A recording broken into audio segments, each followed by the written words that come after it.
Warahmatullahi wabarakatuh. Bapak Ibu, perkenalkan nama saya Wilianti. Bapak Ibu sudah kenal sama saya karena kita satu sekolah. Saya adalah calon guru penggerak angkatan 10 Kabupaten Labuhan Batu.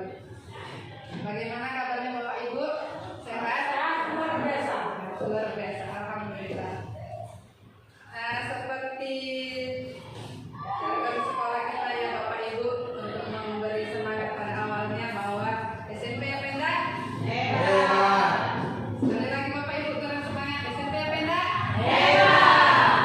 Terima kasih. Di sini saya akan menjelaskan mengenai budaya positif.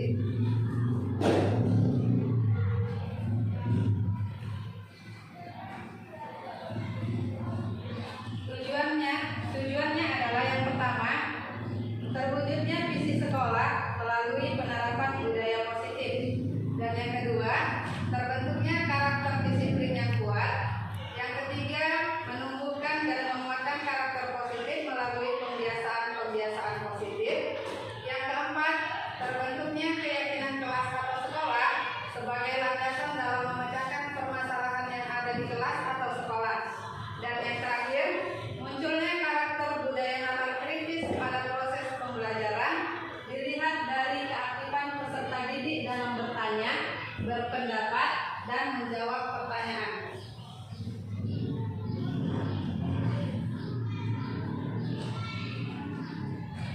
Sebelum saya menjelaskan lebih jauh, Bapak Ibu, perlu kita ketahui apa itu budaya positif.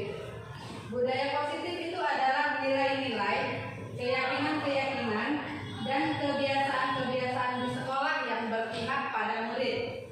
Hal ini dilakukan agar murid dapat berkembang menjadi pribadi yang kritis, penuh hormat, dan bertanggung jawab. Jadi tujuan kita di sini adalah ingin membentuk budaya positif di sekolah agar membentuk karakter peserta didik menjadi pribadi yang kritis, penuh hormat, dan bertanggung jawab. Nah, sekarang saya ingin bertanya kepada Bapak Ibu, apa pentingnya menciptakan suasana positif di lingkungan Anda? Apa pentingnya menciptakan suasana positif di lingkungan kita ini? Kepada Bapak Ibu yang mau memberi masukan, yang kepada Ibu Lisa. Terima kasih kepada Bu Lili yang telah memberikan kesempatan kepada saya untuk mengutarakan pentingnya menciptakan suasana positif di lingkungan sekolah kita ini. Yang pertama, supaya seluruh masyarakat di sekolah, khususnya siswa, merasa aman dan nyaman berada di lingkungan sekolah kita, dalam arti kata tidak terancam atau tidak terintimidasi, sehingga menimbulkan karakter yang semangat, bernalar kritis, dan selalu berpikiran positif terhadap teman-teman, guru, dan lingkungan sekolah. Terima kasih. Terima kasih kepada Ibu Lisa, luar biasa sekali jawabannya. Apakah Bapak Ibu yang lain ada yang ingin menambahkan jawaban dari Ibu Lisa? Tidak ada Bapak Ibu? Terima kasih Ibu Lisa untuk jawabannya yang sangat luar biasa. Jadi menciptakan budaya positif, suasana positif di lingkungan sekolah supaya lingkungan sekolah nyaman dan aman gitu tadi Ibu Lisa. Kemudian selanjutnya saya ingin memperkenalkan 7 konsep-konsep di dalam budaya positif. Jadi di dalam budaya positif ini ada 7 konsep. Di sini saya akan menjelaskannya satu persatu. Konsep yang pertama,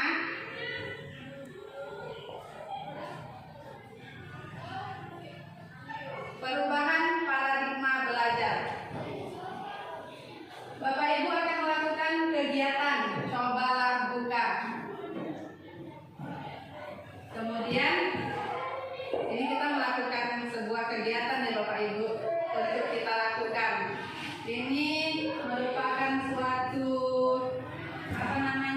pertanyaan pemantik. Kita melakukan bersama-sama. Bapak Ibu akan melakukan kegiatan cobalah buka. Di sini Bapak Ibu kita sebut sebagai pihak A. Tugas Bapak Ibu adalah menempelkan salah satu tangan Bapak Ibu.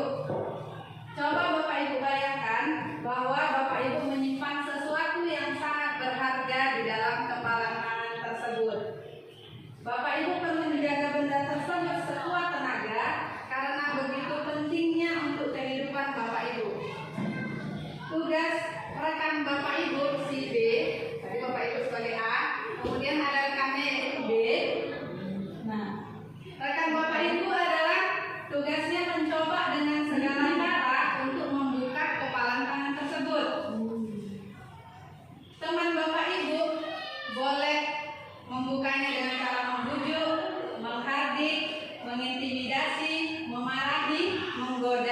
menggelitiki, bahkan menawari Bapak Ibu uang agar Bapak Ibu bersedia membuka kepalan tangan tersebut.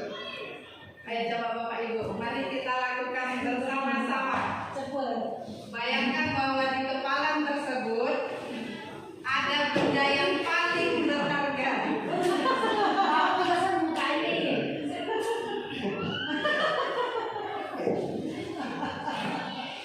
Bapak Ibu bayangkan bahwa di dalam kepalan tangan tersebut ada benda yang paling berharga.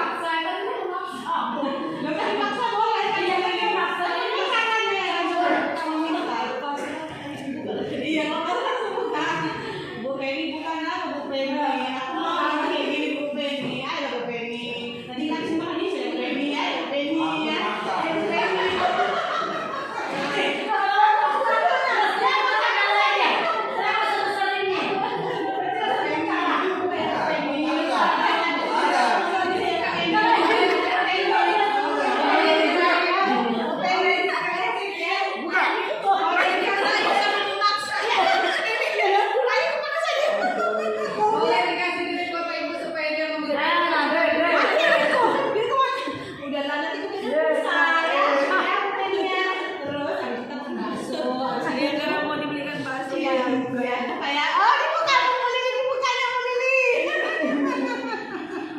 Ada yang membuka Bapak Ibu? Ada. Siapa yang membuka kepala tangannya? Penny. Tadi yang nggak bisa terbuka siapa? Tepuk tangan dulu. Ini dia Bapak Ibu pertanyaan romantiknya. Apakah Bapak atau Ibu atau si B membuka kepala tangan Bapak Ibu? Tadi ada yang membuka, ada yang tidak ya Bapak Ibu. Kemudian mengapa? Saya bertanya dulu sama Ibu Penny. Ibu Penny, mengapa Ibu membuka kepala tangan tadi? Saya membuka kepalan tangan saya karena yang pertama dirayu oleh Bu Ratna membeli bakso yang sekaligus memaksa. Jadi Bu Penny membuka kepala tangan karena dirayu, dipaksa dan dipaksa ya. Kemudian kepada Ibu Rista, kenapa Ibu Rista tidak mau membuka kepala tangan? Kenapa Ibu tidak mau membuka kepala? Sebenarnya di sini tenaga Bapak ini lebih kuat dari saya. Karena saya tidak tega membuka tangan saya semua tenaga. Udah ada sakit tangan Murista, aku ngalah kata dia. Iya, dia kalau memujuk merayu ngasih duit itu nggak ada Pak. Apa dia itu? Iya kan? Iya. Seperti duit tadi. Yang depan ya? Oh, tadi berarti kalau ada duit terbuka itu. Kalau ada duit, aku tengok duitnya. Kalau cuma di mana itu nggak bisa. Jadi tadi bujukan rayuan nggak mempan. Seandainya ada duit itu pasti terbuka. Itu bisa jadi Pak. Kemudian Bapak Ibu pertanyaan yang kedua, apakah Bapak Ibu atau B menutup kepala tangan Bapak Ibu? Dari tutup tadi ya. Mengapa alasan Bapak Ibu menutup kepala tangan itu? Tadi Bapak Ibu menutup kepala tangan dan berusaha sekuat tenaga supaya tidak terbuka. Kenapa? Kalau saya tadi ya, di situ ada barang berharga. Saya bayangkan aja itu di situ barang berharga itu emas. Kalau dikasih ke dia kan saya rugi. Saya pegang aja. Jadi situ intinya kena barang berharga. Kalau lebih dari barang berharga itu saya mau. Ya makanya. Baik, terima kasih Ya, Bapak Ibu. ini Jawaban jadi bahas. biasa. Sedikit isinya. Dan saya tadi bilang itu barang yang paling berharga. Nah, pertanyaan yang terakhir Bapak Ibu, dalam kegiatan ini permainan kepala tangan kita tadi, sesungguhnya siapa yang memegang kendali atau kontrol untuk membuka atau menutup telapak tangan? Dalam permainan buka tutup telapak tangan tadi, siapa pemegang kendali atau kontrol yang sesungguhnya? Diri sendiri.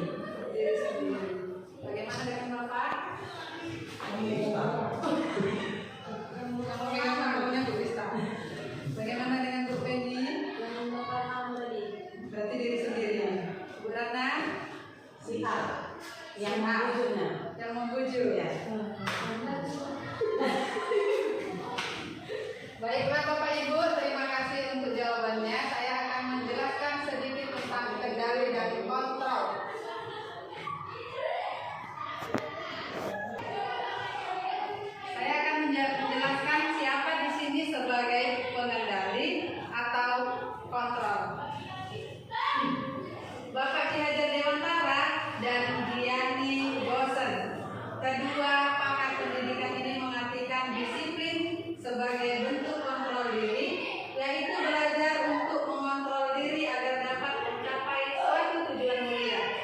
Tujuan mulia di sini mengacu pada nilai-nilai atau prinsip-prinsip mulia yang dianut seseorang yang dinamakan sebagai nilai-nilai kebajikan universal. Jadi dalam permainan tadi Bapak Ibu, yang memegang kendali atau kontrol itu adalah diri kita sendiri. Jadi bukan orang lain, bukan si A, bukan si B, melainkan diri kita sendiri.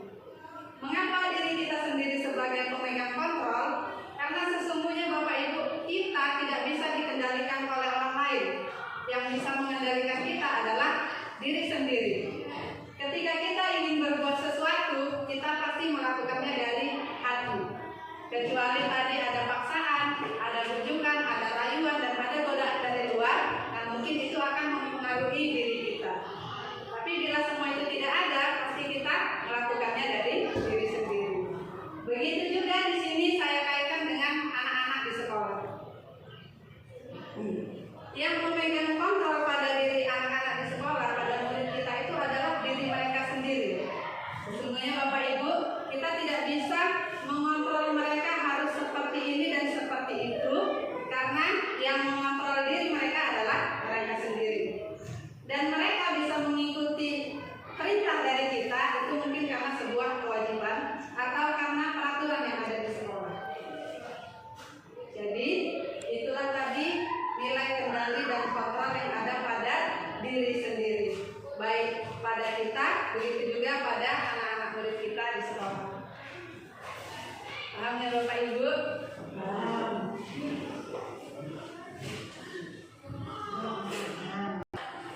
Kemudian Bapak Ibu, nilai-nilai kebajikan universal yang saya sebut tadi, yang dicetuskan oleh pakar pendidikan kita Bapak Ki Hajar Dewantara dan Dian Gose, itu tercantum pada profil pelajar Pancasila. Jadi profil pelajar Pancasila ini adalah nilai-nilai kebajikan yang diyakini dan disepakati bersama. Salah satunya adalah nilai-nilai kebajikan yang ingin dicapai oleh setiap anak Indonesia yang kita kenal dengan profil pelajar Pancasila. Jadi Bapak Ibu, seperti yang sudah kita ketahui bersama, bahwa profil pelajar Pancasila itu ada 6 dimensi. Yang pertama adalah beriman dan bertakwa kepada Tuhan Yang Maha Esa. Kemudian yang kedua, berkebinekaan global. Yang ketiga, bergotong royong. Yang keempat, mandiri. Yang kelima, kreatif. Dan yang keenam, bernalar positif. Udah hafal kan semua Bapak Ibu? Hafal. Untuk penyegaran, mari kita nyanyikan profil pelajar Pancasila. Semua ya Bapak Ibu ikut menyanyi ya. Bapak Ibu. 1, 2, 3. Pelajar Pancasila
Sesungguhnya pun disiplin itu bersifat self-disiplin atau disiplin diri, yaitu kita sendiri yang mewajibkan kita dengan sekeras-kerasnya, tetapi itu sama saja, sebab jikalau kita tidak cakap melakukan self-disiplin, wajiblah penguasa lain mendisiplinkan diri kita. Dan peraturan demikian itulah harus ada di dalam suasana yang merdeka. Itu kata Bapak Ki Hajar Dewantara.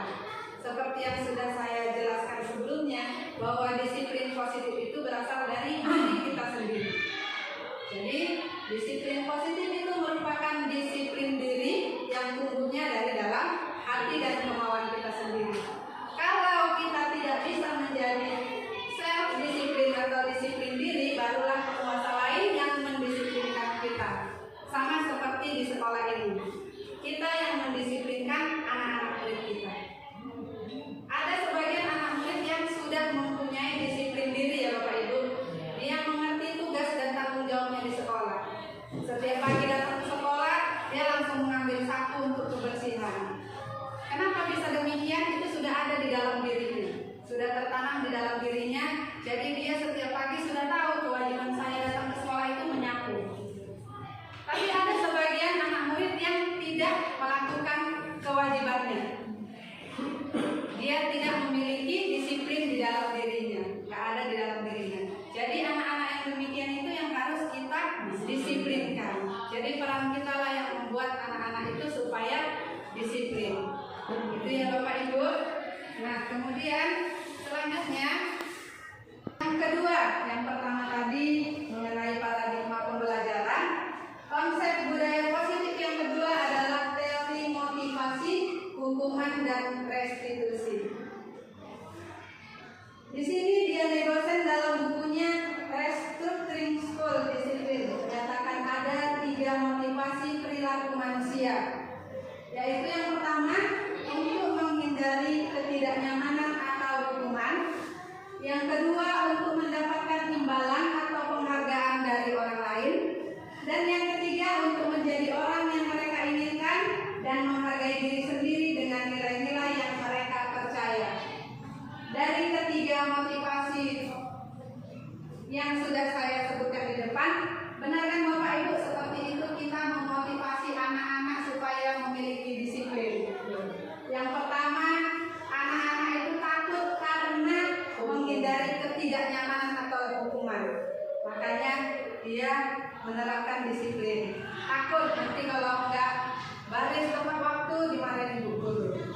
Nanti kalau enggak belajar di dalam kelas kalau main-main aja nanti dihukum ibu guru. Seperti itu ya Bu.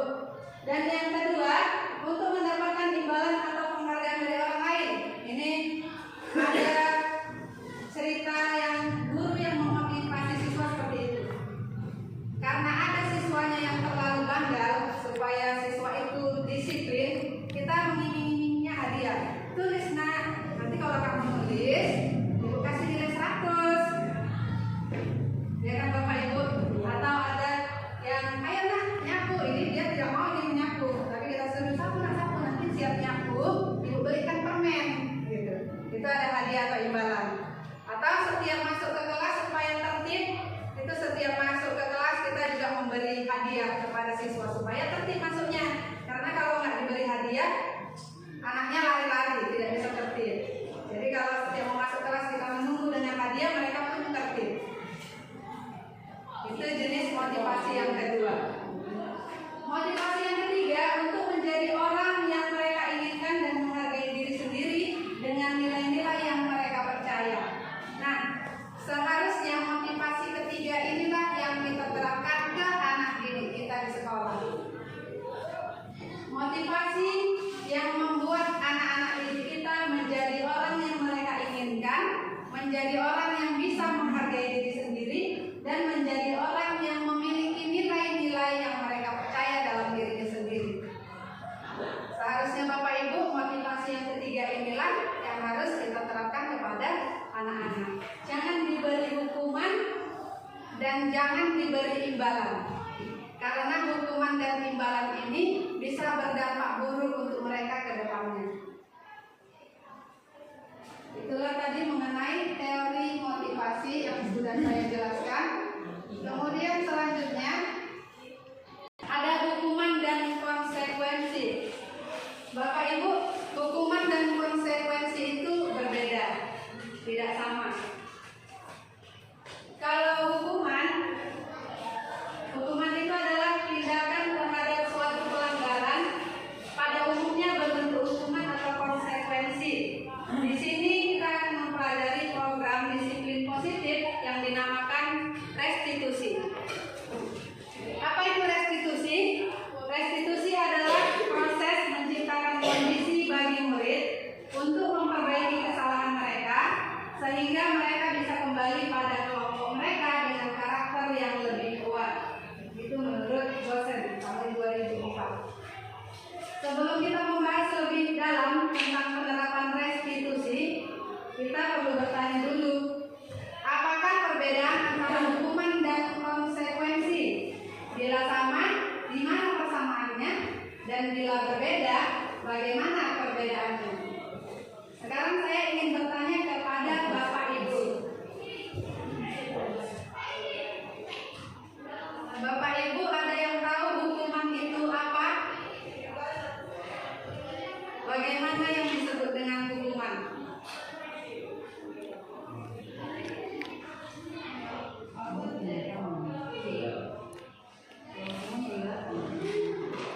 Apakah Bapak Ibu bicara jangan berdiri boleh?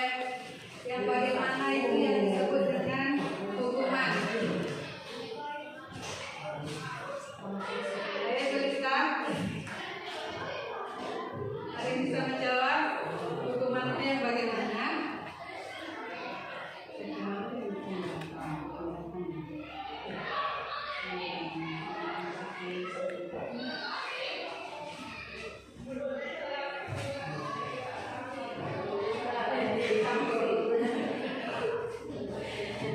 Ya, kalau menurut saya ya Bu ya, kalau hukuman itu tindakan atau perilaku yang kita berikan kepada seseorang yang melanggar peraturan. Kalau konsekuensi, apa yang juga saya Bu? Kalau konsekuensi itu sebatas dia tata tertib. Tata tertib yang kalau kita langgar kita akan mendapat hukuman. Tapi kalau konsekuensi itu belum berarti dia mendapat hukuman. Kalau hukuman sudah berarti dia melanggar peraturan. Terima kasih Bu Rista. Jawaban Ibu memang luar biasa. Dari tadi Bu Rista sampai terbiasa.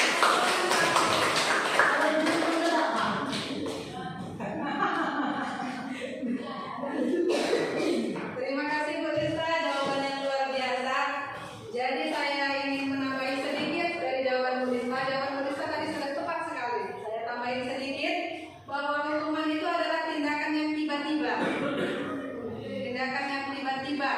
Contohnya seperti ini, ada anak terlambat. Kamu sini.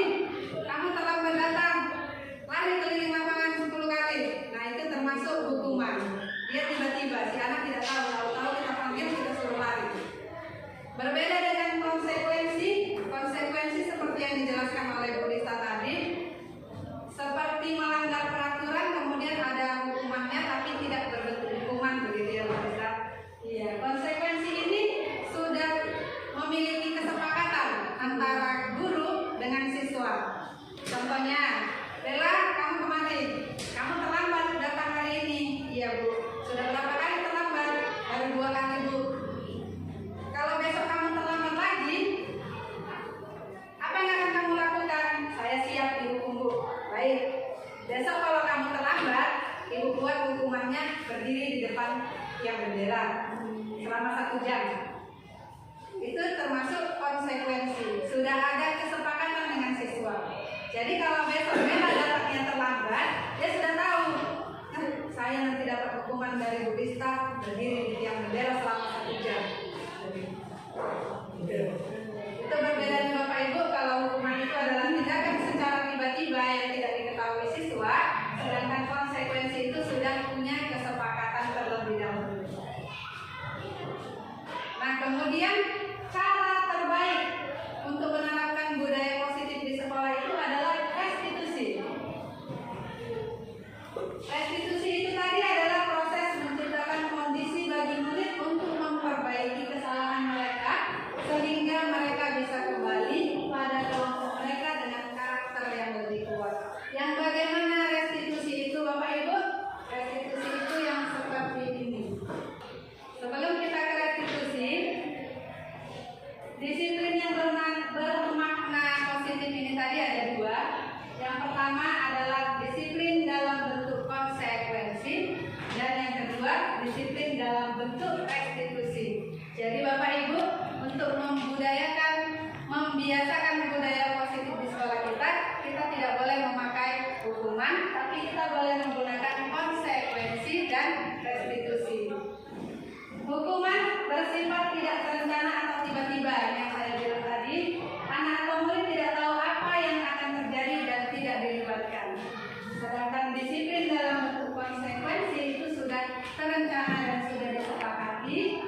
disetujui antara murid dengan guru.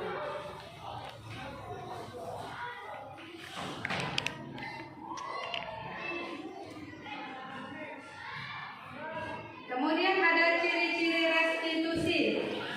Ciri-ciri restitusi yang membedakannya dengan program disiplin lainnya. Yang pertama, restitusi bukan untuk menebus kesalahan, namun untuk belajar dari kesalahan. Yang kedua, restitusi memperbaiki hubungan. Yang ketiga, restitusi adalah tawaran, bukan paksaan. Yang keempat, restitusi menuntun untuk melihat ke dalam diri. Yang kelima, restitusi mencari kebutuhan dasar yang mendasari tindakan. Yang keenam, restitusi diri adalah cara yang paling baik. Yang ketujuh, restitusi fokus pada karakter bukan tindakan. Yang kedelapan, restitusi itu menguatkan. Dan yang kesembilan, restitusi fokus pada solusi. Dan yang kesepuluh, yang terakhir, restitusi mengembalikan murid yang berbuat salah pada kelompoknya. Inilah tadi Bapak Ibu 10 ciri-ciri restitusi. Yang mungkin restitusi ini sudah sering kita laksanakan di sekolah, namun kita tidak tahu itu itu namanya restitusi, begitu ya Bapak Ibu. Jadi inilah 10 ciri-ciri restitusi. Dan selanjutnya konsep budaya positif yang ketiga adalah keyakinan kelas. Saya ulang kembali, yang pertama tadi paradigma pembelajaran, yang kedua tadi apa tadi yang kedua ya Bapak Ibu? Yang kedua Bapak Ibu, hukuman, motivasi, hukuman dan restitusi. Dan yang ketiga adalah keyakinan kelas. Yang ketiga adalah keyakinan kelas. Mengapa keyakinan kelas? Mengapa tidak peraturan kelas saja? Mengapa kita memiliki peraturan tentang penggunaan helm pada saat berkendara atau mengendarai roda 2 atau motor? Bisa berikan jawabannya Bapak Ibu, gantianlah jangan tulis aja. Mengapa kita memiliki peraturan tentang menggunakan helm? Supaya apa kita pakai helm waktu berkendara? Keselamatan kepala. Keselamatan kepala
sehat di diri sendiri. Kan nggak ada setiap hari dokter datang ya Bapak Ibu nyuruh pakai masker, cuci tangan supaya sehat.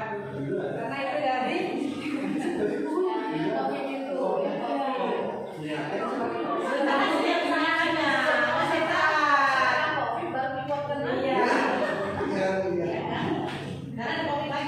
Ya udah Bu, besok kita buat tempat cuci tangan kita lagi.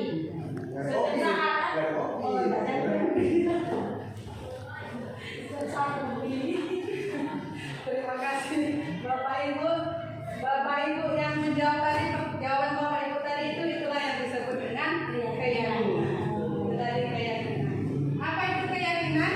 Keyakinan adalah nilai-nilai kebajikan yang akan memotivasi seseorang dari dalam. Jadi itu dari dalam diri. Tidak ada pengaruh dari luar ya Bapak Ibu. Itu dari dalam diri kita. Jadi seseorang akan lebih tergerak dan bersemangat untuk menjalankan keyakinannya daripada hanya sekedar mengikuti serangkaian peraturan tertulis tanpa makna. Murid-murid pun demikian Bapak Ibu. Mereka perlu mendengarkan dan memahami arti sesungguhnya tentang peraturan-peraturan yang diberikan. Apa nilai-nilai kebajikan di balik peraturan tersebut? Apa tujuan utamanya? Dan menjadi tidak tertarik atau takut sehingga hanya sekedar mengikuti serangkaian peraturan-peraturan yang mengatur mereka tanpa memahami tujuan mulianya. Jadi seperti yang kemarin sudah saya jelaskan kepada Bapak Ibu bahwa kita harus memiliki keyakinan di sekolah maupun di kelas. Coba Bapak Ibu, adakah yang di kelasnya sudah membuat keyakinan kelas?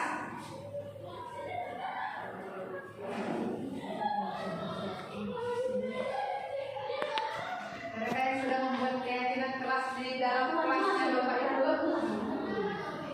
Keyakinan kelas itu seperti peraturan, tapi bukan peraturan.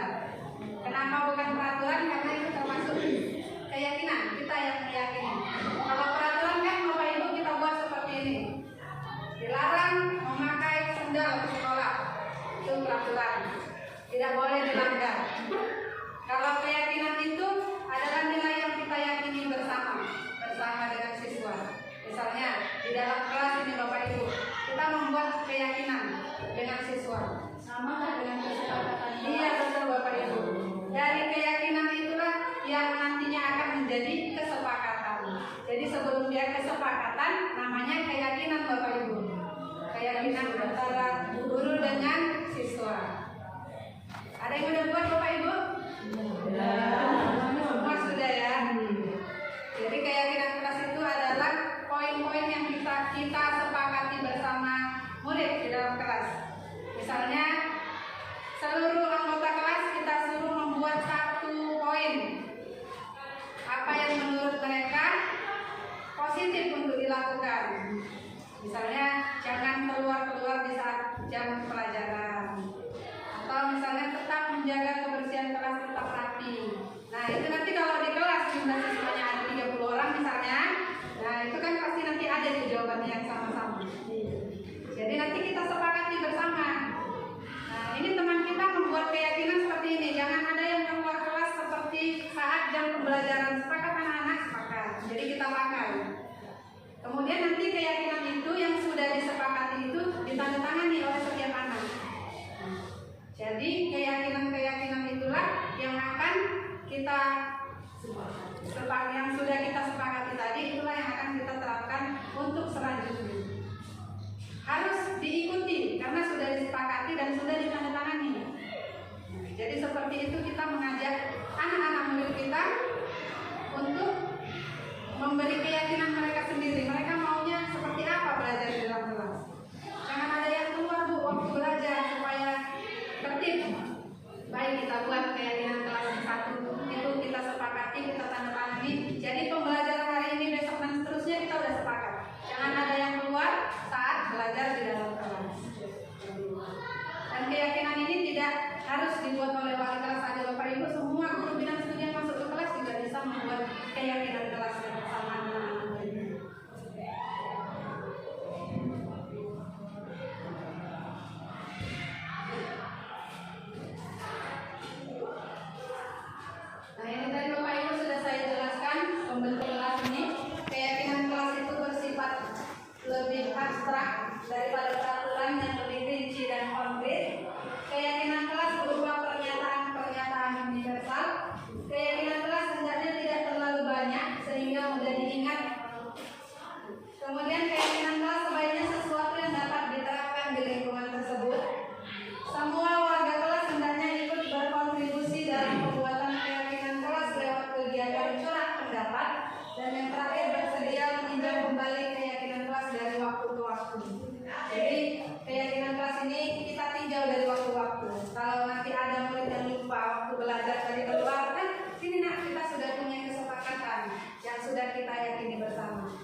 dan yang kelima manajer.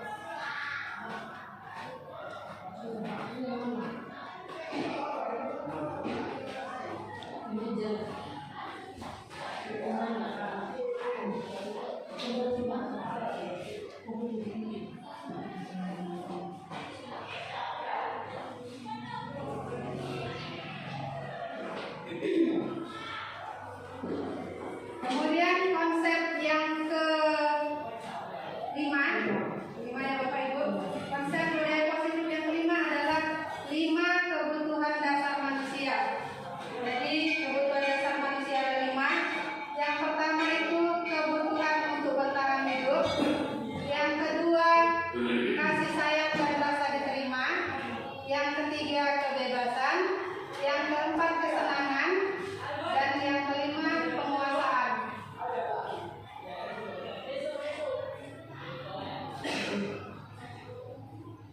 Baik Bapak Ibu, di sini saya akan memutar sebuah video. Video ini menjelaskan 5 posisi kontrol kita sebagai guru.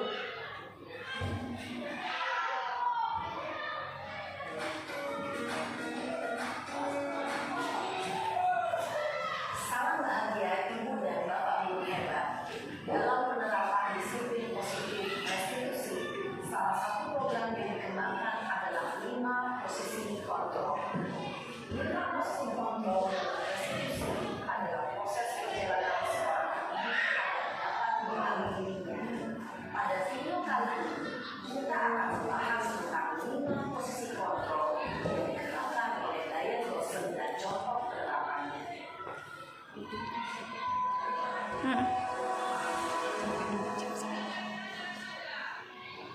5 posisi kontrol itu adalah 1. Posisi pemukul. 2. Posisi membuat rasa bersalah. 3. Posisi tenang. 4. Posisi pemantau atau monitor. Dan 5. Posisi manajer. Untuk lebih memahami kelima posisi tersebut, mari kita saksikan kasus Nael yang terlambat hadir 20 menit di sekolah dan melihat bagaimana kelima posisi kontrol adalah menghadapi masalah tersebut.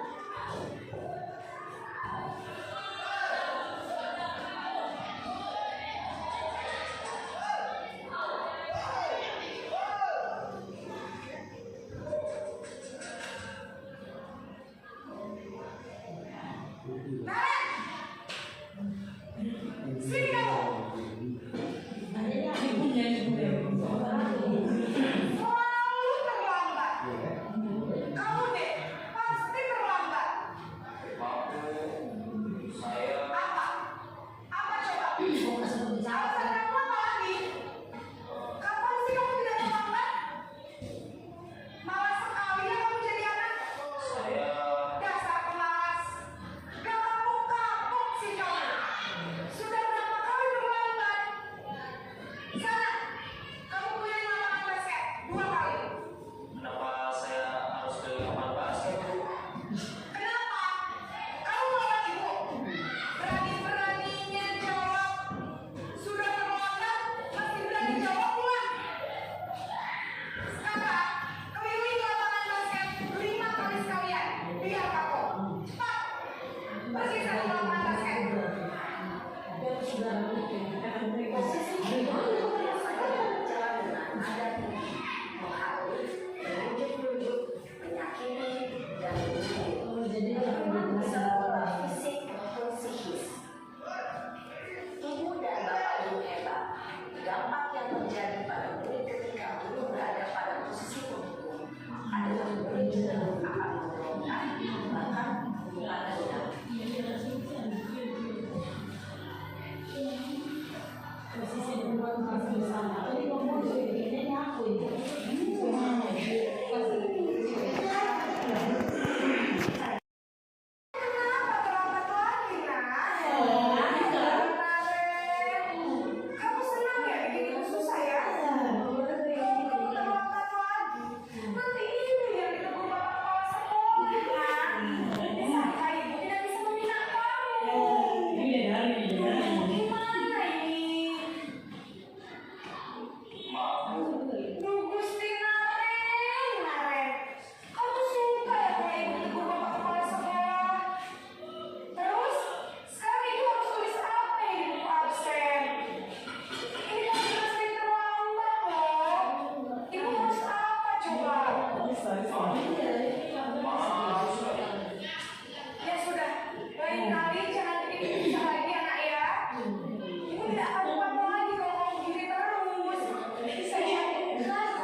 cuma 150 jadi banyak ya. Ini kalian kayak sedih kemarin.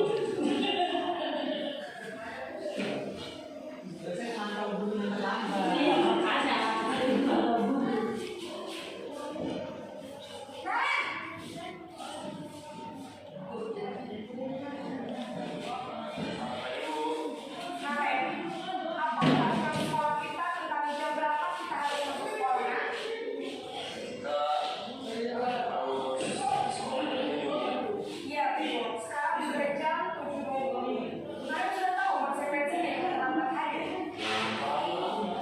Saya harus yang puas pas sudah istirahat selama 20 menit. Iya benar, konsekuensinya demikian. Jadi nanti jam 9.30 pas istirahat, kamu harus tinggal di kelas, kerjakan tugas tambahan untuk ketinggalan kamu, ya. Baik Bu. Posisi penghasil pun adalah penghitungan atau data untuk mengontrol berdasarkan peraturan dan konsekuensi. Seorang pemantau menunjukkan alasan dan ekspresi wajah yang datar dan cenderung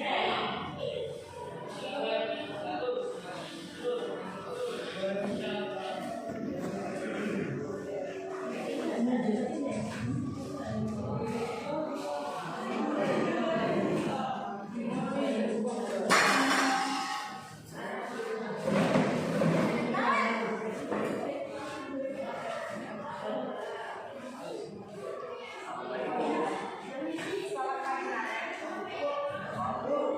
Saya terlambat. Ya, sekolah mestinya jam 7, sekarang sudah jam 7. Jadi sekarang bagaimana ya, Naren? Saya lupa sama saya semalam. Baiklah. Ya, sekolah yang mana yang mau ditingkatkan? Menghargai diri sendiri dan orang lain. Jadi, apakah Naren yakin di prinsip saling mengenal tersebut? Saya punya Apakah Naren bersedia memperbaiki masalah keterlambatan ini? bersedia Bu. Bagaimana kamu akan memperbaiki masalah keterlambatan ini? Saya akan coba untuk tidak lupa menyedal alam saya Bu. Baik, kalau Naren meminta alam di rumah, ada orang yang kira-kira bisa bantu mengingatkan tidak?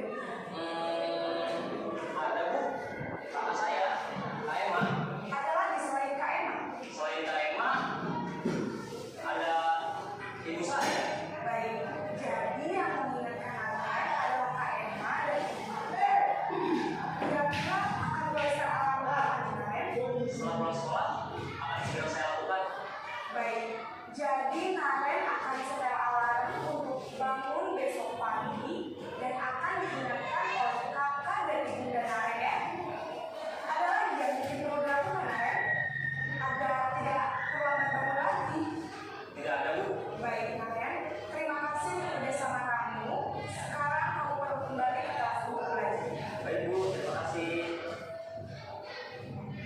posisi manajer adalah posisi kontrol yang disarankan untuk membimbing murid memiliki sikap disiplin yang positif, yaitu murid yang mandiri, bertanggung jawab, dan dapat memecahkan masalah. Tujuan dari posisi ini adalah agar murid dapat berefleksi atas tindakannya. Murid akan dengan tulis memberikan pertanyaan-pertanyaan bermakna, sehingga membuat murid dapat belajar dari kesalahannya dan mencari sebuah solusi untuk ini dapat menembak setelah mengalami adanya kelima posisi kontrol tadi. Kira-kira posisi mana yang paling ideal?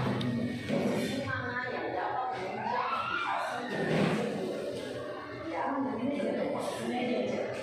Posisi ini memang posisi ideal untuk menunjuk setia dan pada posisi inilah baru dapat menerapkan disiplin tersebut dan melihat yang memungkinkan berjalan seorang penduduk tentunya tidak mudah untuk sampai pada posisi seorang manajer. Namun, tujuan kita pasti yaitu menciptakan murid-murid yang mandiri, merdeka, dan bertanggung jawab. Semoga penggambaran 5 posisi kontrol yang telah diperlihatkan ini dapat menjadi ajang refleksi bagi kita semua terus mengasah dan berlaku positif pendidikan itu. Mari terus berlatih dan bersemangat. Selamat menyenangkan. Salam dan bahagia. Ibu dan Bapak Guru hebat.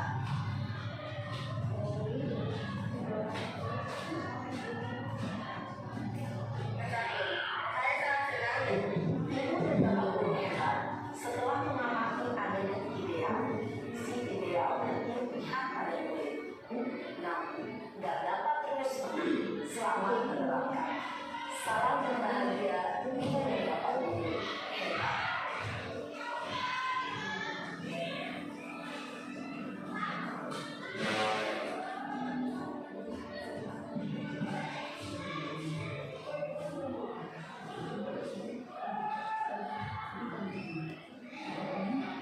Baiklah Bapak Ibu, setelah menyaksikan 5 posisi kontrol kita tadi sebagai guru, Bapak Ibu bisa memahami diri sendiri posisi yang mana yang dimiliki oleh Bapak Ibu ya.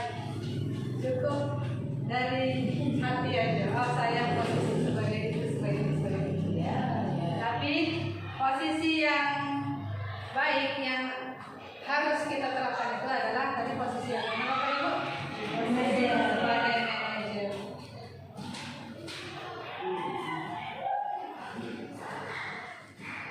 Posisi sebagai manajer tadi Bapak Ibu kita lanjutkan dia ke segitiga restitusi. Ini tadi sudah kita bahas sedikit tentang restitusi. Sekarang ini adalah konsep yang ke-6. Konsep yang ke-6 adalah segitiga restitusi. Ada 3 tahap dalam menjalankan segitiga restitusi. Tahap yang pertama adalah menstabilkan identitas. Tahap yang kedua adalah validasi tindakan yang salah. Dan tahap yang ketiga adalah menanyakan keyakinan. Ini 3 tahap segitiga restitusi itu. Bagaimana contohnya? Saya juga memiliki contohnya di sini Bapak Ibu yang bisa kita saksikan bersama-sama.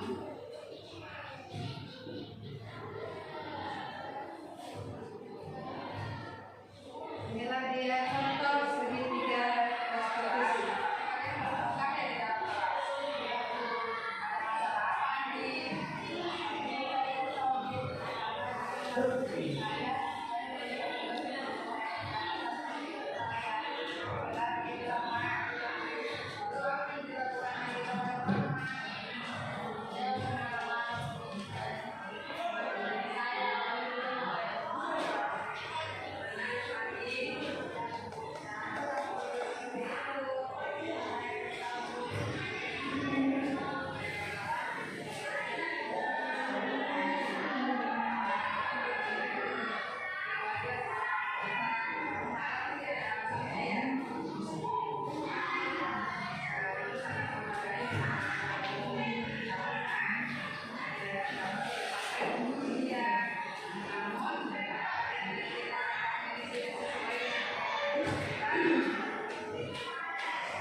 sebagai guru kita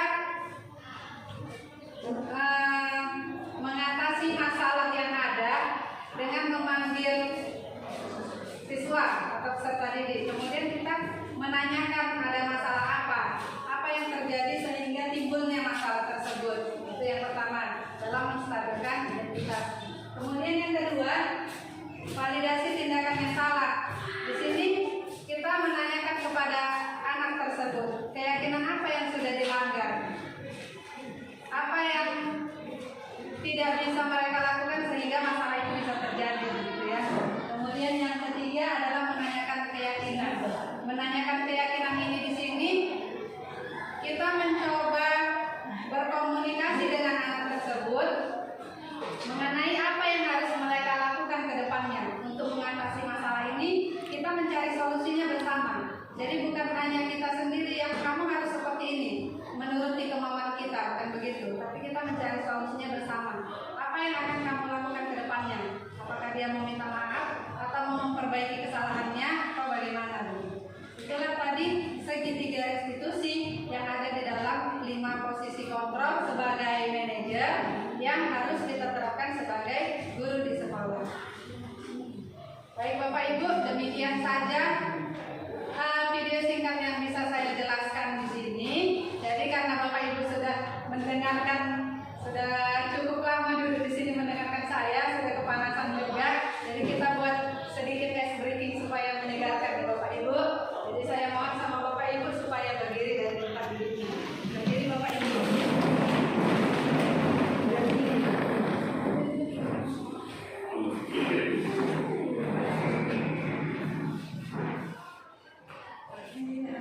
Jadi breathingnya di sini tentang panjang dan pendek.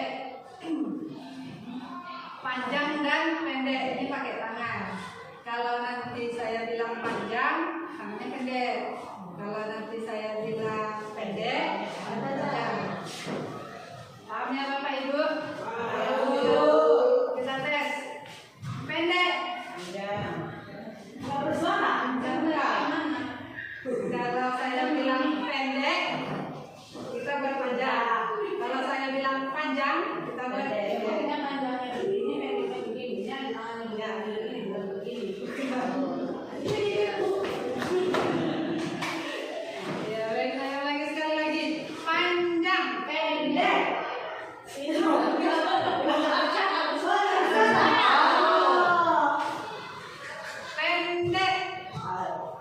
Panjang, panjang, pendek.